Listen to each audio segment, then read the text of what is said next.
sticky bomb and with it that way anymore. You will always deal 2 targets with. I think that covers all of damage. Intimidation. Oh, sticky bomb also cost around 200 power. You can check power usually by having a power in tab, and there it is, 790 power. Not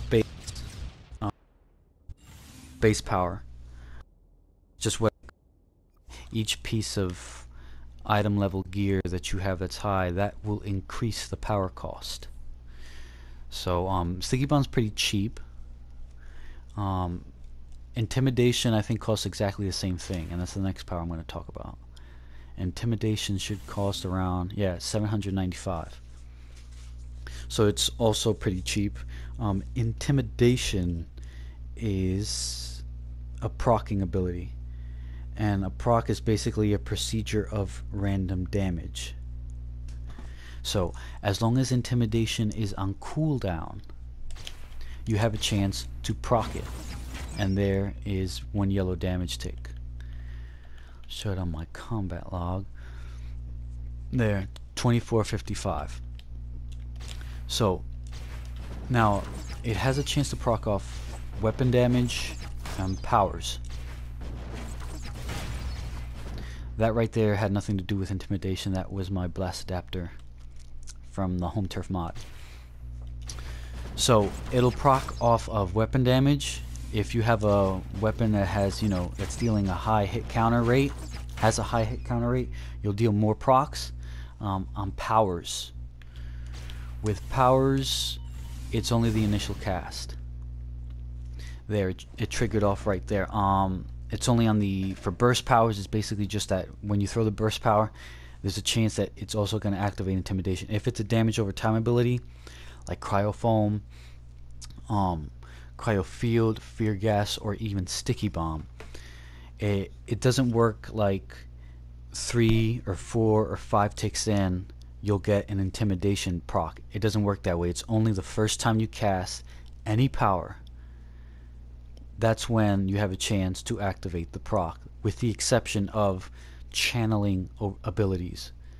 Not fear gas. Fear gas is a channeling damage over time, but something like photon blast, and this goes for all the other channeling finishers, or something like heat vision.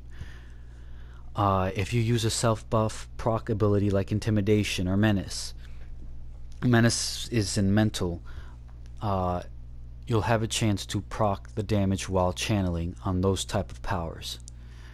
But for something like this, intimidation and sticky bomb, it's mostly just the initial cast.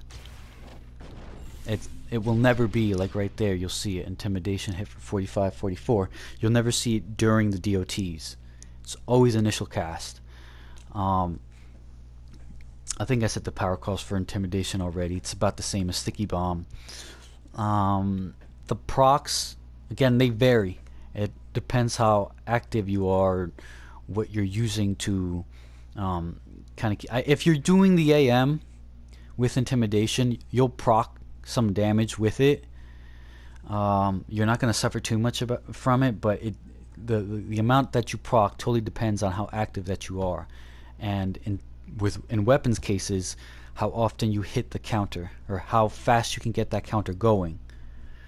Obviously, if you do hold attacks, you might not benefit too much from that. What else? In the AM with intimidation, you can activate intimidation's DOT, because the proc is just a burst hit. It's just a burst hit. Just went off there and you'll see it. In order to meet the requirements to activate the damage over time from intimidation, and this happened, you can use it works the same way in controller stands and damage stands. You need to have battle display and intimidation, and use either P dart or EMP.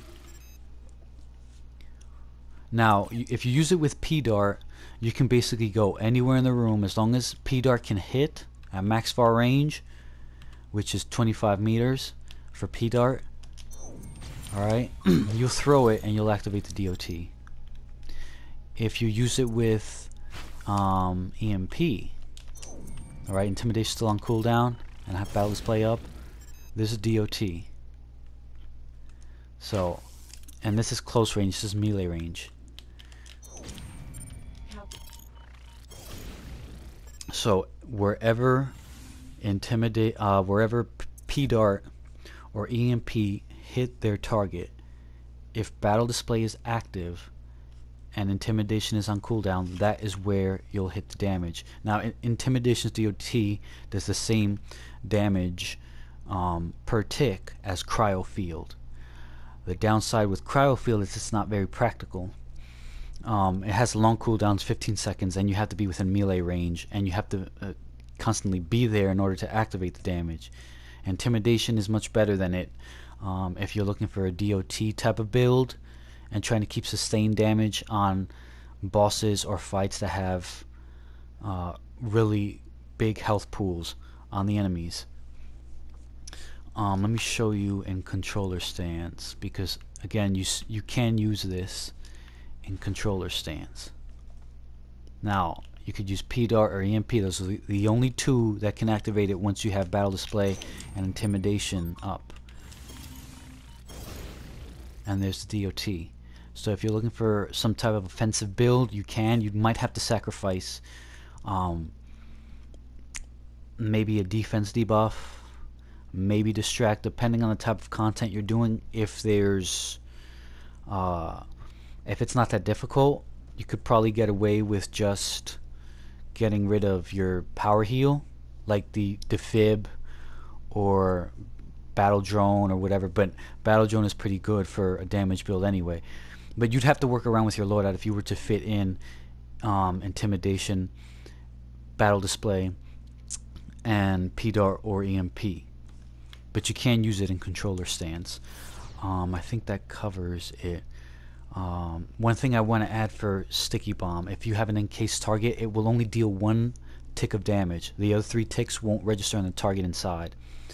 With Intimidation, if there's an encased target, depending on the power or weapon or whatever, with weapons it doesn't work, but depending on the power, if that power registers damage on the NPC inside an encasement, Intimidation will proc inside